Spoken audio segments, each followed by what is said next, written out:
Pagpatay na ang tao, wala ka nang magagawa sa tao na yon. Para ipanalangin mo pa, ipagdasal mo pa ng 40 araw, 40 gabi, ipamisa mo pa, hindi mo na mababago yung kapalaran nun. Kaya habang buhay tayo, dapat na tayong maglingkod kumilala sa Diyos. Kasi pagdating ng araw ng paghuhukom, ayon sa ginawa mo, hahatulan ka. Pag namatay ka na, tapos na yung paggawa mo. So yung nakasulat dun sa aklat ng buhay, kung ano-ano yung pinagagawa mo habang buhay ka, yun ang pagkukuhanan ng hatol.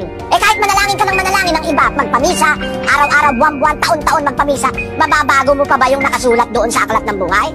Hindi na. Wala namang corruption doon. Wala naman doong lagayan.